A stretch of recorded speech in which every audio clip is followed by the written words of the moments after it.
Yo, what is up, YouTube? It is I back again here, Javad, with the UFC Talk Show. Today is Friday, January 5th, and we will be discussing a topic today that I wanted to get in on. Basically, who do you guys think is going to be the UFC champion at each and every single division or weight class at the end of this year, 2024? And I'm going to go through mine real quick, and I want to know what you guys think in the comments below, okay?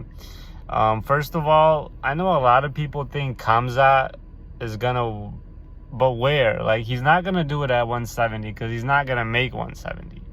Could he do it at 185? I think they want to, but, like, he's sick. He just got injured. Who knows when he'll be back?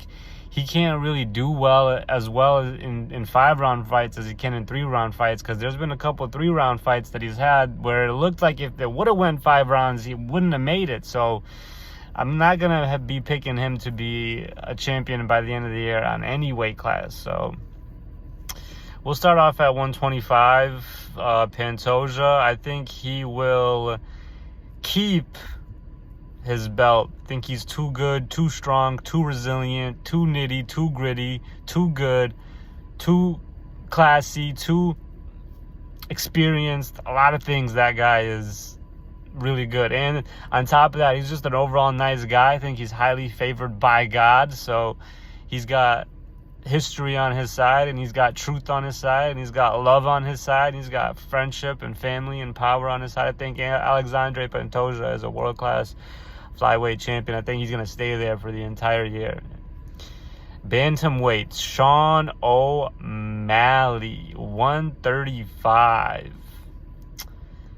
I think Merab would destroy Sean. I think Aljo having another go at it, obviously probably wouldn't get knocked out. He'll have a better chance. Henry Cejudo might be able to beat him up. But Sean, again, he's been proving everybody wrong. I don't want to sit here and talk shit about Sean. He is very good, obviously.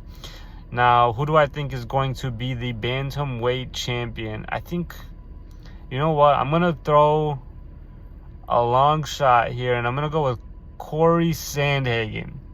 Even though he's been known to Sandhagen his own career, I think he'll find a way to get up there. We'll see. I'm not as confident about that one as I am in Pantoja, because obviously Sean O'Malley has been working. He is very dedicated to his craft too, and he probably is preparing well for all of his possible future opponents. Featherweight, Alexander Volkanovski, he's going to get out of there. I think Ilia Topuria is going to take it from him in his next fight, and I think Ilia Topuria is going to be the champion at the end of the year as well.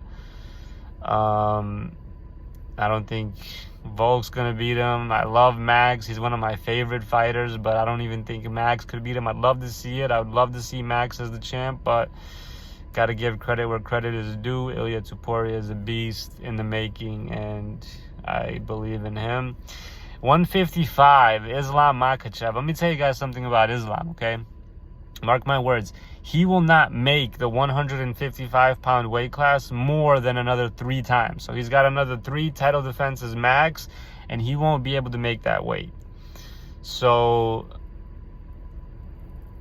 man, 155 is very, very, very, very, very tough. You got Islam, Gaethje, Poirier, Arman. I'm going to find a way to pick Charles Oliveira every time. That is my favorite fighter. But for some reason, the UFC is going to make that fight again, Charles Oliveira versus Islam, or Charles Oliveira versus the champion if Islam does lose it to somebody else. And I think Charles, by the end of the year, will be reigned king again.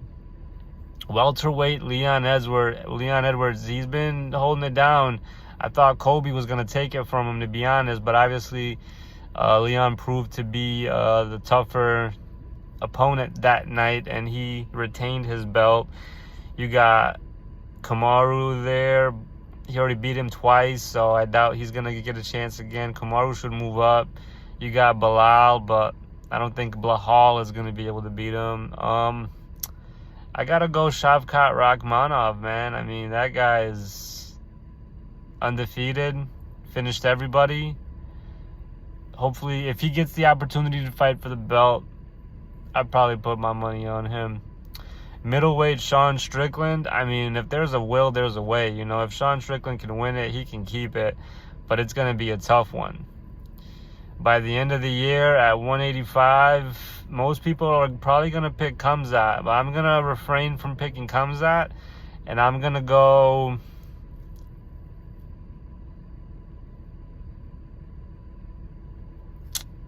Man, at the end of the year, Dricus could win it, but then he might fight Israel, and I feel like if that happened, I don't know, I feel like Israel might win that one.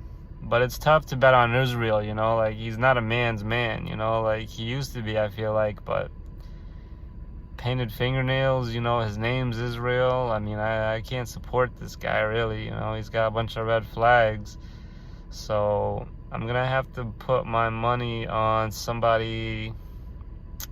It's a tough one, man. At 185, I'll just go with Dricus du Plessis.